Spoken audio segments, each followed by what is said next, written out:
Fala, seus lindos. Tudo beleza? De boa? Na paz? Galera, dando continuidade àquele assunto que a gente já vem trabalhando, hoje nós vamos falar um pouco sobre o neoliberalismo e a globalização. Tá ok?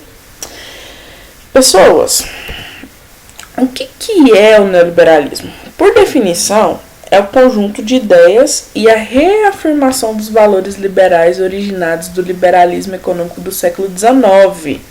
Olha o tempo. Que tomou forma na primeira metade do século XX, a partir da década de 80, ressurge com um novo contexto.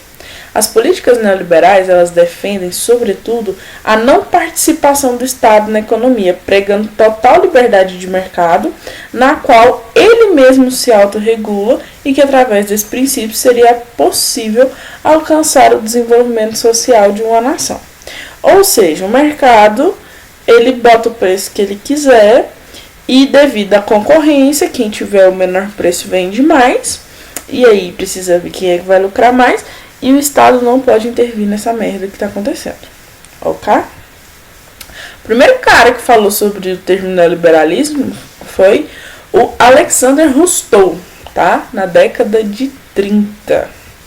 Os valores defendidos pelo neoliberalismo exigiam uma menor interferência no Estado no processo de atuação do mercado, deixando que os mesmos produzissem suas próprias regras. Aí deixava-se o Estado restrito a um conjunto limitado de tarefas, como a defesa nacional, regulação jurídica da propriedade e a execução de políticas sociais. O mercado funciona sozinho.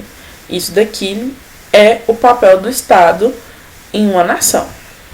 No neoliberalismo, as prioridades estariam voltadas para o maior aumento do setor privado da economia, quer dizer que o Estado faria uso de políticas de abertura de mercado como corte de impostos, retirada de incentivos de alguns setores da economia e privatização de algumas empresas estatais. Entre as décadas de 40 e 60, havia uma cobrança de um Estado regulador e assistencialista. Existia a concepção da construção de um estado de bem-estar social, que a partir das décadas seguintes vai se perdendo para o espaço do mundo altamente competitivo. A ideia de representatividade seria que esse estado de bem-estar social encontra-se na imagem. Todo mundo de mão dada, cada um de uma cor sendo representado, todo mundo feliz. Isso é o estado de bem-estar social. Por quê? Porque tá todo mundo de bem com a vida e com tudo, tá? A partir dos anos 80, vários governantes, principalmente das potências ocidentais, começaram a implantar em seus países políticas neoliberais. Entre eles estão, principalmente essa mulher aqui. Esses dois aqui não precisam tanto não, pessoal. Mas a Margaret Thatcher, ela foi uma mulher incrível. Ela foi conhecida como a Dama de Ferro, pessoal. A Margaret Thatcher, ela foi a primeira ministra britânica, porque lá a gente funciona com o parlamentarismo. Ela foi responsável por implantar o neoliberalismo na Inglaterra. Em seguida veio esse cara aqui, que é o Reagan, que fez o mesmo nos Estados Unidos. E por último, Helmut Kohl, que foi o primeiro-ministro alemão, que é esse brotherzão aqui. Mas a Margaret Thatcher, pessoal, ela ficou conhecida mundialmente porque ela defendia essa questão do neoliberalismo com muita força. Ela era muito firme nas decisões. Por isso que ela ficou conhecida como a Dama de Ferro, tá? Com a queda do governo socialista de Salvador Allende, na década de 70, assumiu no Chile o ditador Augusto Pinochet. O cara sai de um ditador, entra na ditadura, o Chile também sofre pra caramba, né? O que aconteceu? O Chile, antes mesmo das potências americanas e europeias, era o primeiro país a implantar de fato políticas neoliberais, o que de certa forma contribuiu para que outros países da América Latina, como o Brasil, com Fernando Henrique Cardoso, e a Argentina e o México, adotassem o mesmo sistema anos mais tarde. Fernando Henrique Cardoso, ele foi responsável por privatizar muitas empresas aqui no Brasil, tá? Inclusive a Vale do Rio Doce, que é uma empresa riquíssima pra caramba, tá? É uma empresa de mineração, ok? E o que é globalização, pessoal? O que devemos chamar de globalização é, sobretudo, o aprofundamento dos processos de integração social, como economia, política e cultura, que ela é impulsionada pela evolução e pelo barateamento dos meios de transporte e comunicação, principalmente na segunda metade do século XX e, posteriormente, o que a gente vive hoje no século XXI. Ele surgiu mais ou menos no início da década de 80, tá? Esse termo globalização, ele tem referência à grande oportunidade de negócio gerada a partir do desenvolvimento de novas tecnologias. E da década de 80 para cá a gente tem tecnologia pra caramba, tá? Especialmente na área de telecomunicações e também na desregulamentação e liberalização dos mercados, frutos de políticas neoliberais. Por exemplo, no início do século XX, a gente tinha esse tipo de telefone. E aqui a gente tem uma foto de um smartphone velho pra caramba, tá? Que ainda tinha teclado. Hoje em dia é tudo dependente de um toque na tela, é uma coisa bem mais rebuscada. Para vocês verem como que a globalização é importante, porque esse processo de ocupação de smartphones, por exemplo, em relação ao telefone, ele é um processo global e simultâneo, tá? Quando a gente fala no termo globalização, a gente precisa pensar no meio de como os países, as empresas e as pessoas elas realizam negócios, a rapidez com que esses negócios são feitos e como que é gerada a possibilidade da expansão, que antes estava limitada ao seu mercado de atuação. Isso é, de certa forma, pessoal, a interligação do mundo numa nova fase de expansão do capitalismo.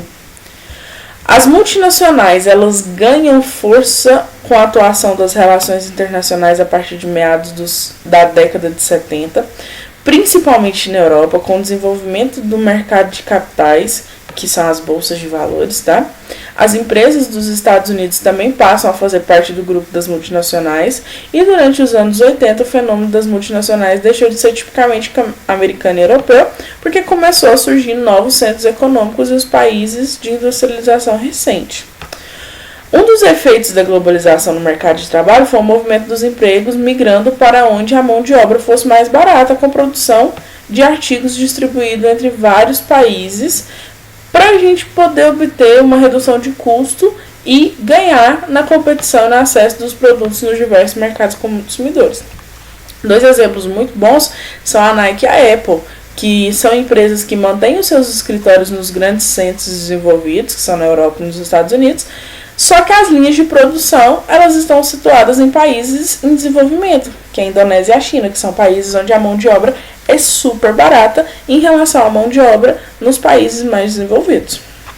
A comunicação e a importância da comunicação na globalização. A rapidez com uma pessoa pode se comunicar com a outra, não importando a distância, é um fenômeno típico da globalização. O surgimento da internet, a rede mundial de computadores, permitiu um fluxo de troca de ideias e informações nunca visto antes na história da humanidade. E aqui a gente vai falar de um ponto muito importante, pessoal. Antes, a gente não tinha essa velocidade de informação, então as pessoas elas não tinham tanto conhecimento sobre o que acontecia no mundo. Hoje em dia, devido à globalização, se acontece qualquer coisa lá no Japão, que está literalmente do outro lado do mundo, nós ficamos sabendo praticamente instantaneamente, tá?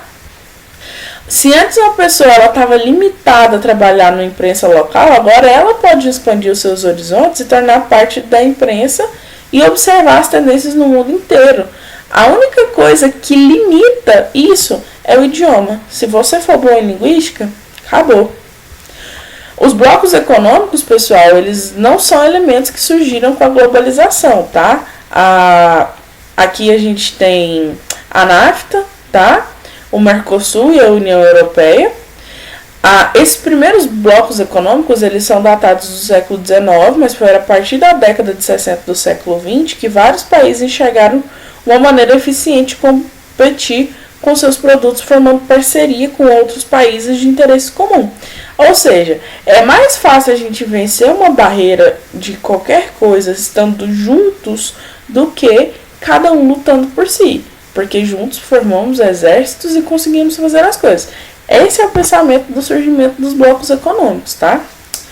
Os benefícios da globalização. Nós temos uma revolução nos transportes, tá? Passagem de avião, por exemplo, é uma coisa incrível. Ainda é caro, mas é porque a gente é pobre, tá? Porque teve um barateamento incrível de passagens de avião. Nós tivemos uma revolução nas telecomunicações, celulares, smartphones, computadores e tudo isso que a gente teve, a descoberta de novos medicamentos devido ao surgimento de novas tecnologias, o aumento de produção de alimento e a melhora dos procedimentos de tratamento de solo, ou seja, tanto a indústria alimentícia quanto o agronegócio saiu ganhando com isso aqui, e o desenvolvimento de novas técnicas na área de construção civil.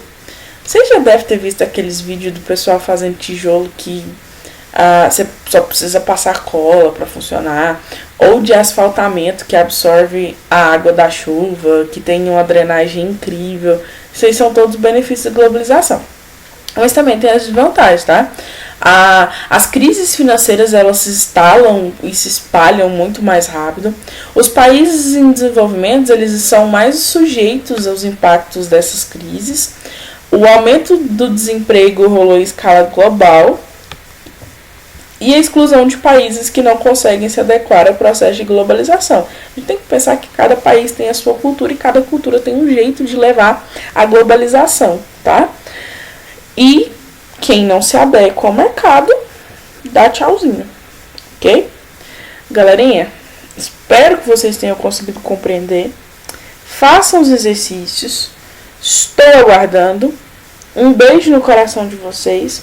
Qualquer dúvida, estou no WhatsApp. Te amo a todos vocês e fiquem com Deus.